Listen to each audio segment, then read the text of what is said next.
Buenas tardes, colegas de Panamá y Latinoamérica. Los saluda Rafael Guamán Medina, soy especialista en ciberseguridad ofensiva. En principio quiero agradecer a Visais Panamá y a la comunidad Dojo por permitirme junto a Ernesto Landa Romero presentar integrando gestión y operaciones de ciberseguridad ofensiva. Vamos a iniciar realizando el Asset Management. Esto quiere decir que debemos identificar todos los activos tecnológicos que existen dentro de la organización para poder identificar mediante threat hunting hosts que estén comprometidos, realizando conexiones reversas de Command and Control hacia el exterior. Aquí voy a mostrar cuál es el plan de trabajo que debe realizar un Red Team.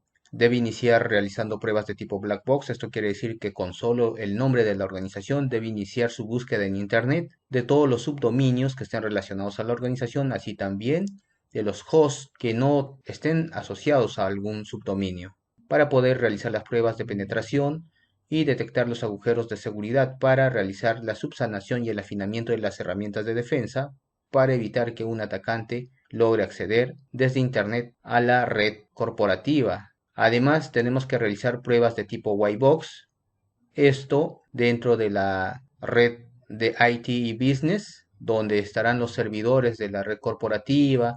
Tendremos diferentes hosts en diferentes segmentos de red, diferentes áreas, telecomunicaciones, infraestructura, recursos humanos, contabilidad, etcétera.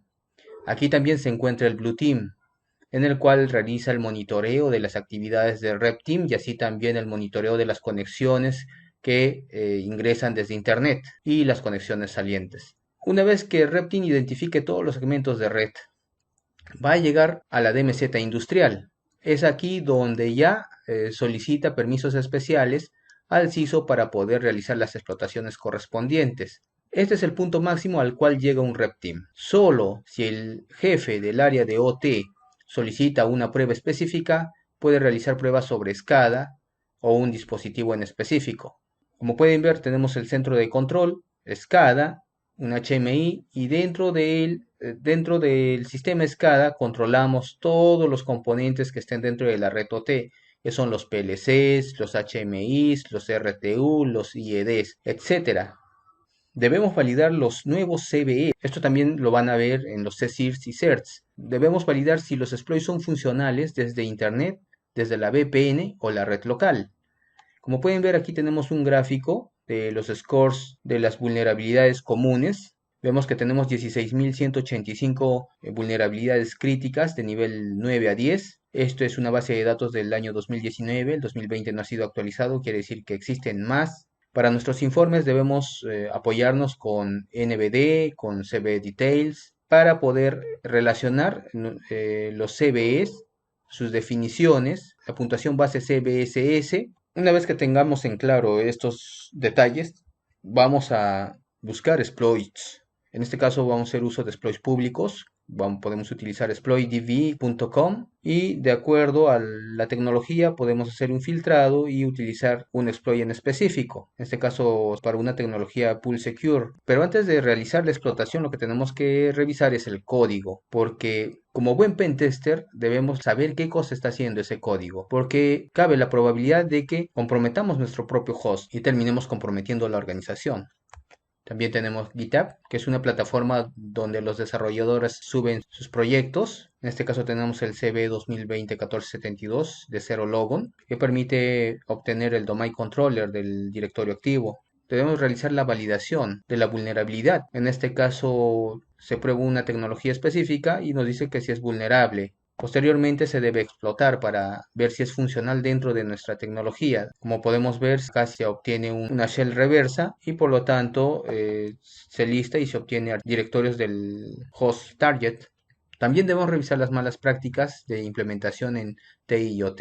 Como sabemos, al momento de tercerizar un servicio, en este caso, por ejemplo, la implementación de cualquier tecnología, por un tema de cumplimiento de tiempos en el contrato, las empresas se dedican a que todo sea funcional y dejan de lado la seguridad en la mayoría de los casos. En este ejemplo tenemos identificado un NBR y por lo tanto el Red Team o el atacante lo que va a hacer es buscar información sobre esa tecnología, ¿no? El manual de uso. En este caso va a obtener el usuario y contraseña por defecto, lo va a probar en la tecnología y si no tiene una implementación correcta de seguridad, va a poder acceder a la sala de servidores, como vemos en este ejemplo, en la cual puede obtener información valiosa, tanto de hardware y software.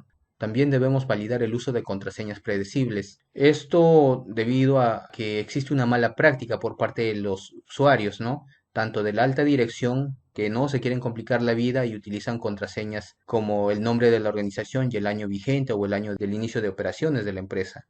Así también los proveedores caen en esta misma falta. Lamentablemente contratas un proveedor dentro de tu organización y por presión de su misma empresa hacen de que no solo dediquen el tiempo a los servicios que tienen contratado contigo, sino también le delegan trabajos tras 3 o 4 empresas y el empleado para no caer en errores simplifica sus credenciales y utiliza contraseña X 2019 asterisco en este ejemplo. Luego para la otra empresa, empresa Y 2019 asterisco, para la otra empresa, empresa Z 2019 asterisco. Es decir, reutiliza las contraseñas, solamente cambia el nombre de la organización. Por ejemplo, vamos a demostrar esto a un servicio RDP que ha sido detectado utilizando la herramienta Hydra y se va a utilizar la contraseña predecible que comentamos, en este caso de la organización El Eclatam. Por lo tanto, se utilizaría la contraseña, la primera con mayúscula, el resto con minúsculas, el año y un símbolo, ¿no? En este caso es El Eclatam 2020 dólar y vamos a generar un diccionario para hacer la pulverización de credenciales. En el diccionario vamos a utilizar nombres de usuarios que han sido identificados y en este caso se logra obtener una credencial válida con el usuario LEC4 y la contraseña que ha sido predefinida.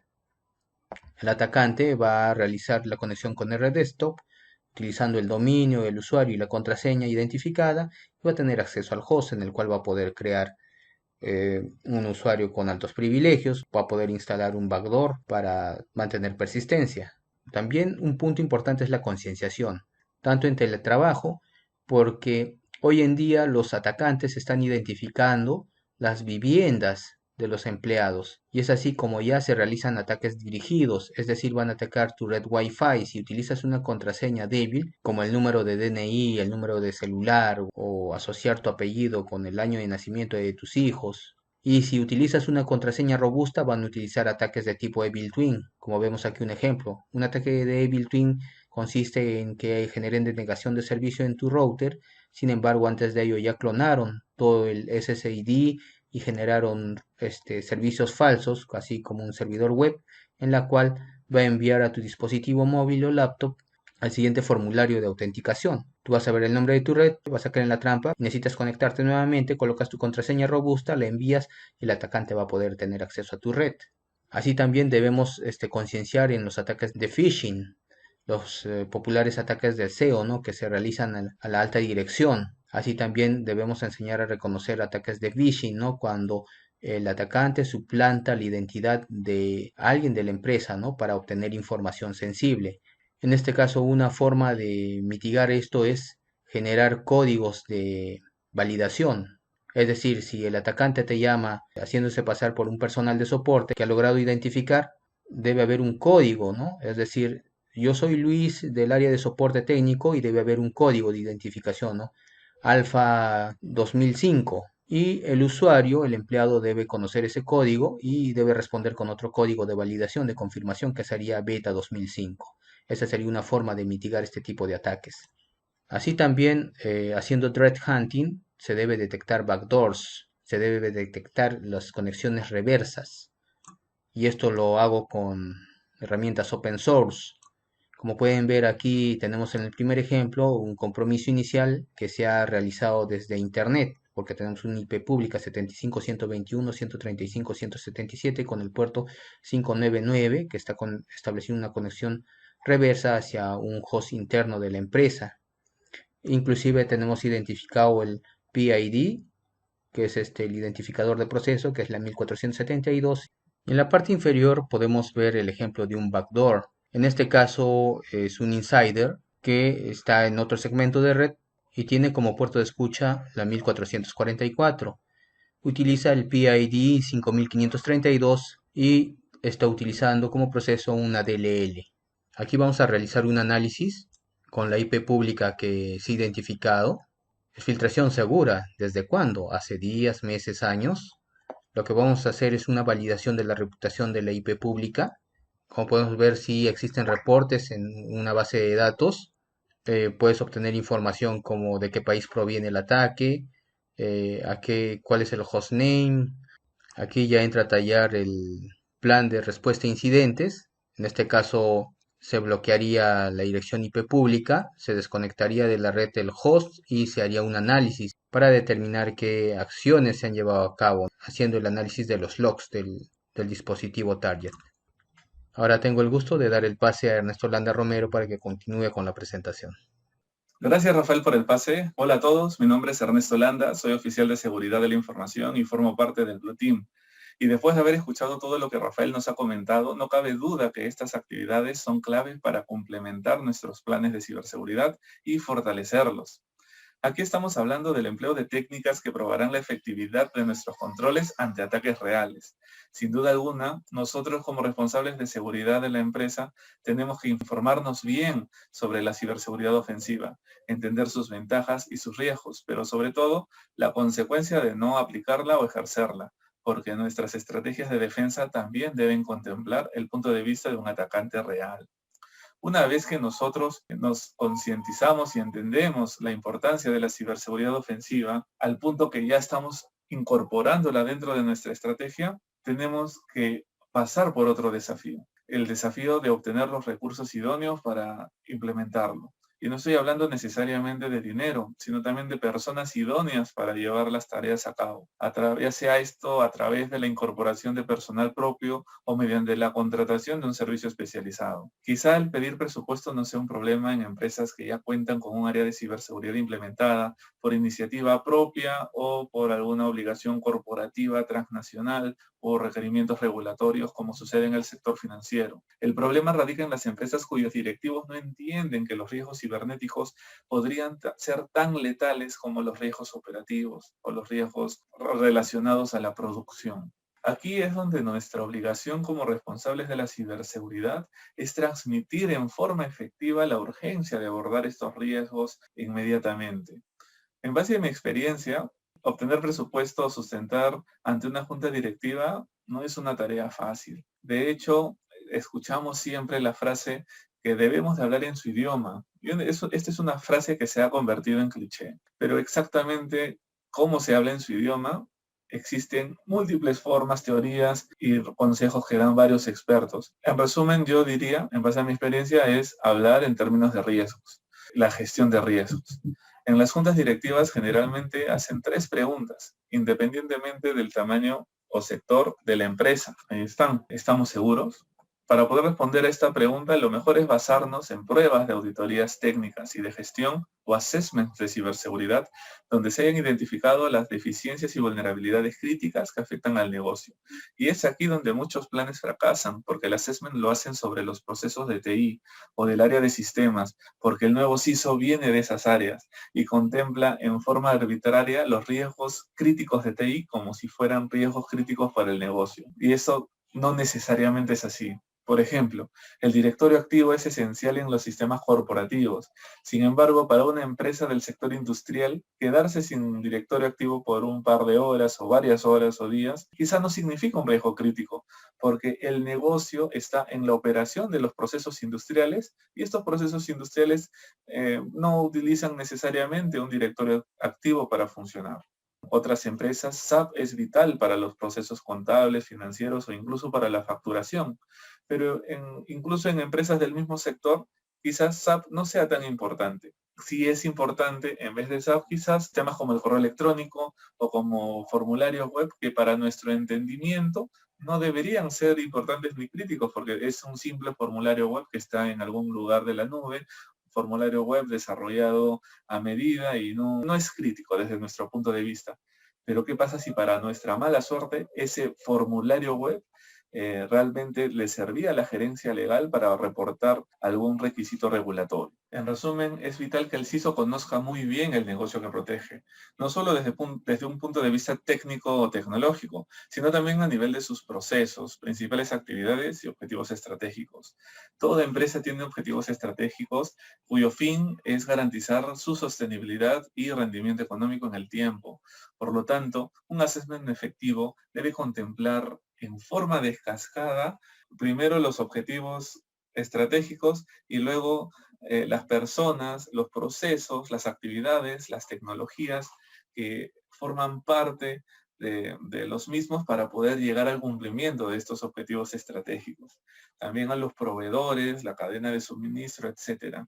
En ellos debemos realizar un análisis de riesgos basados en alguna norma o estándar de nuestra preferencia y poder obtener nuestro perfil de riesgo actual. Luego, con cada uno de los dueños y líderes de los procesos del negocio, debemos identificar nuestra situación ideal o deseada, porque con esta información vamos a poder ser capaces de armar un plan de acción que nos indicará nuestra situación actual, la situación ideal del negocio y las actividades necesarias en consenso con los dueños de los procesos para llegar a esa situación ideal. Aquí el principal valor de nuestro plan de acción es que la situación ideal tiene la venia y el consenso de los dueños de los procesos del negocio. Por lo tanto, las actividades para llegar a esta situación ideal eso no son una invención nuestra, no es una necesidad ¿cómo se llama? Del área de seguridad, del área de ciberseguridad, no es una necesidad del área de TI, sino es una necesidad del negocio. Como estamos hablando de riesgos que impactan a los objetivos estratégicos de la empresa, ya estamos hablando el idioma de la alta dirección, porque ellos son los que han definido o aprobado estos objetivos. Por lo tanto, les va a interesar saber más. Es aquí donde pasamos a la segunda pregunta. ¿Cómo eliminamos los riesgos? ¿Qué tenemos que hacer para evitar que los objetivos del negocio se vean afectados por estas amenazas que no se identificaron anteriormente? Bueno, aquí debemos empezar a describir en qué consiste nuestro plan de acción, pero a un nivel muy ejecutivo, sin entrar mucho al detalle, porque ya habrán reuniones ad hoc para ello. Además, tener en cuenta que en este tipo de reuniones con la alta dirección vamos a tener entre 10 o máximo 15 minutos para poder sustentar nuestro plan. Debemos identificar los 5 riesgos más críticos, describir el tipo de actividades necesarias para mitigar estos riesgos, el tiempo y el costo estimado para hacerlo, y dejar en claro que todas las actividades han sido priorizadas en base al impacto sobre los objetivos estratégicos del negocio. La palabra clave aquí es el negocio, como se darán cuenta, ¿no? La junta directiva va a evaluar el plan con sus asesores o con sus especialistas o con otras personas dentro de la empresa para encontrar si tiene sentido nuestro plan. En este sentido, ¿a qué me refiero? A que van a validar qué hacen otras empresas del sector también al respecto. El mercado es muy competitivo, ¿no? Y la asignación de recursos se realiza en forma muy controlada. A nadie le gustaría invertir en algo que no le va a dar valor a la empresa y muchas veces los análisis de benchmarking ayudarán a agilizar esta toma de decisiones. Por este motivo, si tenemos información sobre el nivel de madurez e inversión de ciberseguridad de otras empresas del sector o, mejor aún, de la competencia, será hora de mostrarla. Una vez que entienden la urgencia, asignarán recursos, pero aún no podemos cantar victoria porque muchas empresas no disponen del presupuesto en forma inmediata, por lo que podrán asignar personas o, en el mejor de los casos, un presupuesto mínimo. Nadie puede proteger lo que no conoce. Por lo tanto, con los recursos limitados con los que disponemos, debemos asegurarnos de tomar las mejores decisiones. Y una de ellas es contemplar dentro de nuestro plan de ciberseguridad, realizar por lo menos una vez al año o cada 2 años un ejercicio de red team. Pero claro, esto va a depender de cada organización y del nivel de seguridad de cada empresa, porque no necesariamente hacer un ejercicio de red team sea lo que le urja a esta empresa, ¿no? Cada empresa es una realidad distinta y por lo tanto pueden existir otras prioridades que atender. El CISO debe hacerlo, el CISO debe ser el encargado de ejecutar estas actividades que Rafael nos ha comentado. Y bueno, esto va para aquellos líderes de organizaciones que no asignan recursos y no son empáticos y le piden al CISO que, bueno, que él mismo haga los trabajos técnicos que está proponiendo. O también para aquellos expertos de ciberseguridad que exigen que un CISO sea técnico en el sentido que sea el mismo que sepa cómo ejecutar todo lo que Rafael nos explicó, como en términos de ciberseguridad ofensiva. La pregunta no es si debe hacerlo o no debe hacerlo, sino si podrá hacerlo o será capaz de hacerlo al mismo tiempo que debe de atender sus otras obligaciones. La respuesta es que sí podría, pero no será lo más recomendable o útil. Es como, por ejemplo, pedir que en el equipo de fútbol un arquero también sea delantero. Y esto sería efectivo siempre y cuando el tamaño de la cancha lo permita. Si es una cancha dentro de la casa o departamento donde solo pueden caber dos personas y el arquero puede ser tranquilamente un delantero y podría cumplir en forma efectiva ambos roles, ¿no? Dependiendo de sus habilidades. Sin embargo, ¿qué pasa si es una cancha oficial? La respuesta es, bueno, de poder hacerlo se puede, todo se puede hacer en esta vida, pero los resultados no van a ser los mejores. El jugador que va a ser delantero y arquero al mismo tiempo no va a durar los 90 minutos del partido. En este caso, el jugador no podrá cumplir eficientemente ninguno de los dos objetivos y es donde se necesitan más jugadores. Cada jugador tiene un objetivo específico y al mismo tiempo todos los jugadores tienen un objetivo común, ganar el partido. Esto mismo pasa con la ciberseguridad. Es un trabajo multidisciplinario. El CISO no es el indicado de realizar estas evaluaciones. Es mejor dejar que un especialista lo haga. Pero bueno, si es que no hay mayor alternativa, el CISO tendrá que hacerlo, pero a consecuencia de que va a tener que descuidar otros ámbitos dentro de su gestión. Lo que el CISO no puede dejar de hacer es capacitarse e informarse lo más que pueda sobre ciberseguridad ofensiva, porque va a ser la única forma de que pueda tomar las mejores decisiones en base a un resultado determinado. Un ejercicio de Red Team continuo, ¿es viable? La respuesta rápida es sí. Pero antes, veamos cuál es la forma tradicional de ejecutar estos ejercicios en las empresas. Las simulaciones de hackeo Red Team deben ser realizadas en forma periódica, como mínimo una vez cada 2 años, mejor si es cada año. El problema es que si queremos un buen resultado, debemos contratar a la empresa que tenga los mejores profesionales. Y esto lo podemos hacer validando sus hojas de vida, principales logros y la cantidad de años de experiencia que los hackers asignados al proyecto o postulando para la licitación van a realizar. Por lo tanto, un ejercicio de Red Team realizado por personal experto es caro. Sin embargo, en el mundo de los negocios encontramos de todo. Encontraremos empresas que lo hacen a precios muy bajos. Serán una buena alternativa si no tenemos presupuesto, pero aquí tenemos que analizar adecuadamente a las personas que van a ser asignadas al trabajo. De nada nos sirve que asignen a un analista junior para que vaya a la empresa a ejecutar una tool automatizada y nos haga un escaneo de vulnerabilidades y nos presente el reporte con el formato de la herramienta. Esto no le da ningún valor, no es un ejercicio de Red Team. Por eso es muy importante analizar bien la empresa y la experiencia de la empresa que ha tenido en otras empresas. Otro punto importante de las evaluaciones periódicas es que son una fotografía del momento. Esto quiere decir que si el negocio lanza un nuevo producto digital al mercado que no ha seguido los protocolos de ciberseguridad necesarios, el análisis que hemos hecho ya quedó obsoleto, porque gracias a este nuevo lanzamiento van a saltar nuevas brechas, nuevos huecos, nuevas deficiencias que se deben mitigar. Finalmente, las herramientas automatizadas de escaneos de vulnerabilidades buscan vulnerabilidades conocidas y actuarán solo en aquellos equipos donde tengan acceso.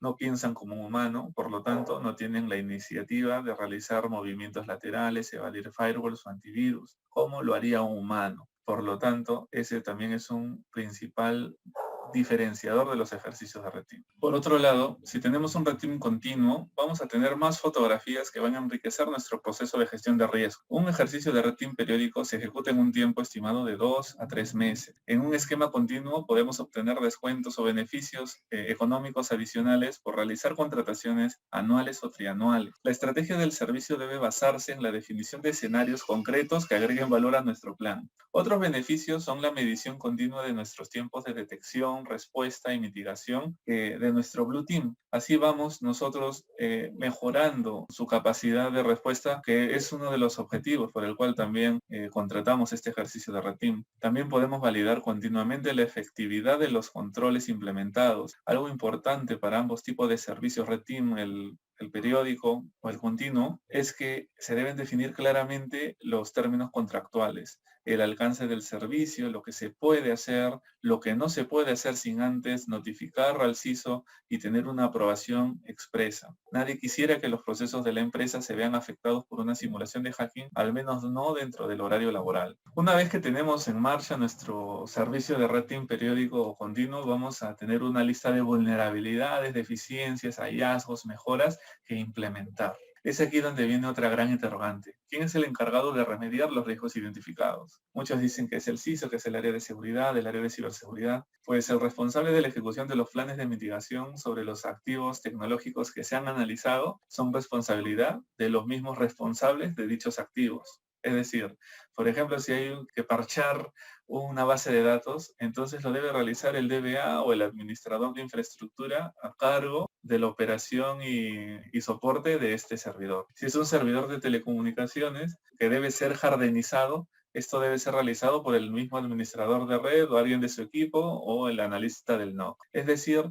el equipo de ciberseguridad asesora y reporta vulnerabilidades y hace un seguimiento hasta su cierre, pero no se encarga necesariamente de implementarlo, a menos claro que esa tecnología esté a cargo del área de ciberseguridad. El gran desafío que tenemos es que las demás áreas no le van a poder dar la prioridad que nosotros requerimos porque debemos entender que ellos también tienen objetivos que cumplir. Debemos ser empáticos, debemos también tener en cuenta que ellos también tienen clientes, tienen usuarios, tienen otros requerimientos en cola y luego venimos nosotros, nuestra lista de vulnerabilidades que deben ser atendidas en forma priorizada y urgente. Debemos tener claro que el nivel de apetito de riesgo del negocio y que este nivel de apetito de riesgo del negocio haya estado aprobado, autorizado, oleado y sacramentado por la alta dirección y absolutamente toda la empresa lo conoce o haber identificado previamente quién es el dueño de cada riesgo de ciberseguridad reportado, el responsable que tiene la autoridad suficiente para asignar recursos hacia una remediación.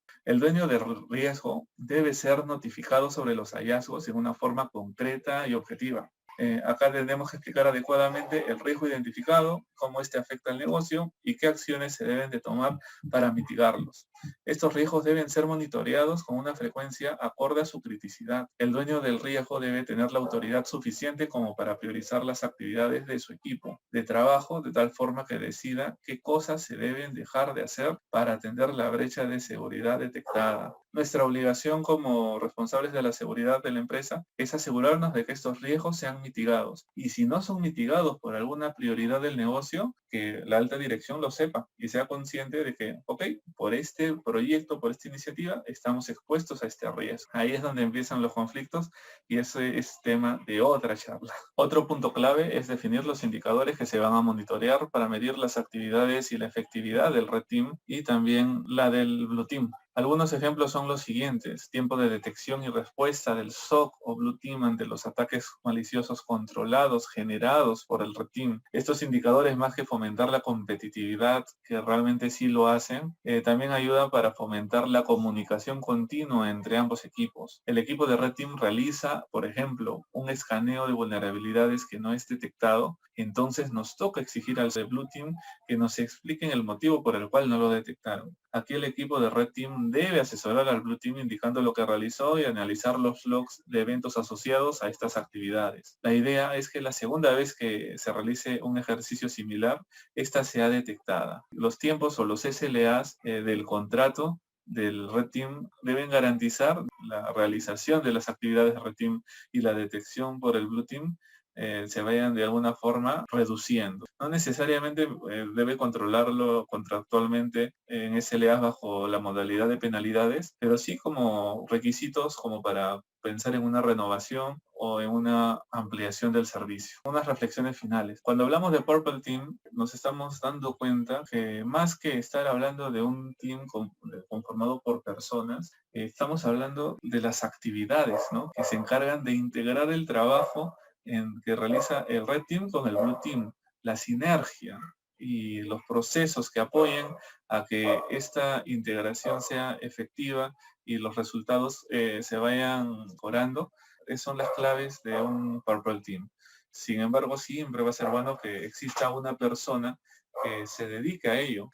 Pero como les digo, los presupuestos son limitados, a veces no hay suficiente dinero para contratar a los 11 jugadores del equipo de fútbol, entonces si nos toca tener solamente 8, tenemos que ingeniárnoslas, ¿no?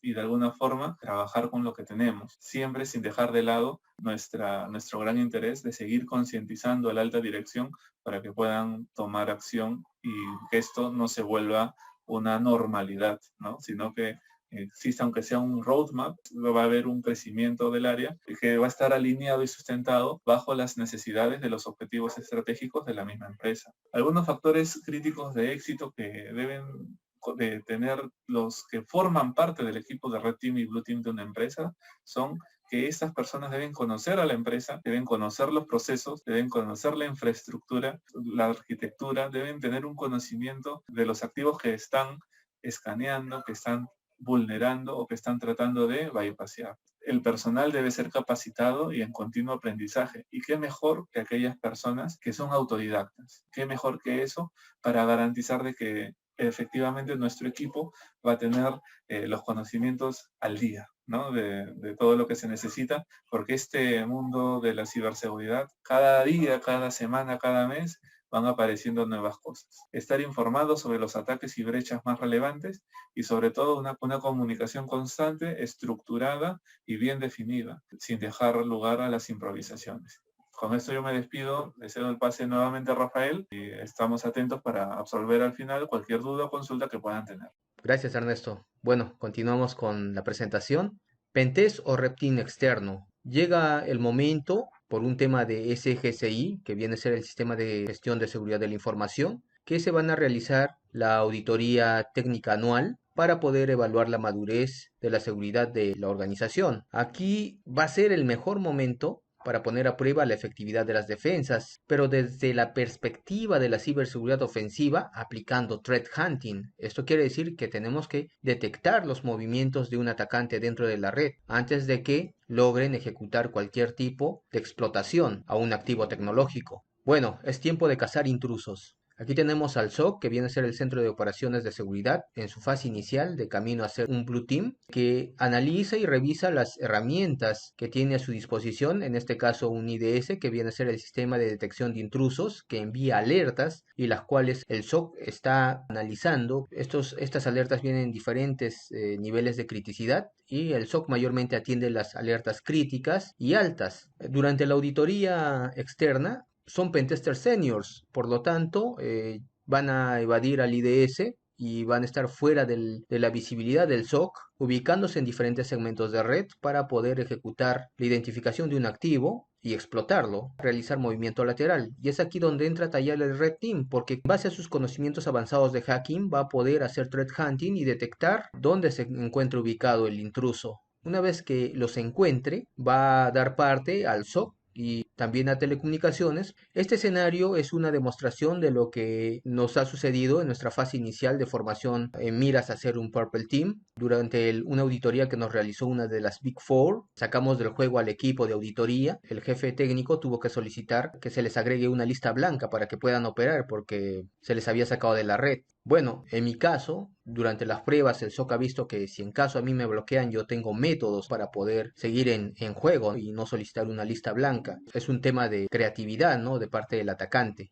Acá hay algo que se debe destacar durante las pruebas, durante la madurez que va teniendo ya el Blue Team para reconocer movimientos de un atacante. Se han podido dar cuenta que mis movimientos dentro de la red son imperceptibles para ellos, pero sin embargo las herramientas de defensa sí lo ven, pero la notifican como informacional. De acuerdo a la herramienta de defensa no tiene ni un tipo de impacto crítico, pero sin embargo yo he ejecutado ya intrusiones, he hecho movimientos laterales y esto es lo que realizan los cibermercenarios, los APTs, hacen movimientos imperceptibles para las herramientas de defensa. Aquí se debe afinar bastante, se debe realizar buenos casos de uso para hacer la detección, el análisis de flujo de red para poder detectar a un intruso avanzado. Debemos tener en cuenta que deben existir tres tipos de pruebas. Hacer pruebas de penetración desde Internet para poder entregar toda la información que se puede obtener desde Internet de una organización para que se trabaje en el afinamiento y en el parcheo de vulnerabilidades. Así también se tiene que hacer las pruebas desde la VPN para poder evaluar el afinamiento que realiza el área de telecomunicaciones y el SOC. en cuanto a qué es lo que se puede ver desde la VPN. Así también se debe solo permitir una sesión por cada usuario, porque cuando realizan una implementación de una VPN, dejan la configuración por defecto, con hasta 5 sesiones concurrentes permitidas. Es decir, si un atacante logra acceder a la red Wi-Fi del empleado, va a poder utilizar los archivos de configuración de la VPN y va simple y llanamente instalarse un servicio cliente en su propio equipo, y ya con el archivo de configuración va a poderse conectar como una segunda o tercera conexión concurrente. Y es aquí donde se debe hacer un análisis exhaustivo de las conexiones por la VPN. Así también se debe realizar las pruebas de penetración desde la red LAN para ver qué servicios son vulnerables y poder dar la remediación correspondiente. Una vez que se logre una intrusión exitosa, se debe detallar el informe respectivo para el CISO. En este caso debe haber bastante comunicación entre el área de gestión y el área de operaciones. El área de gestión tiene un rol importante. De acuerdo a sus evaluaciones, va modificando o creando nuevas políticas de seguridad para que la seguridad de la información sea más robusta. Bueno, espero que les haya gustado, colegas de Panamá y Latinoamérica. Para mí, para Ernesto, ha sido un gusto participar de Besides Panamá 2021. Gracias, Besides.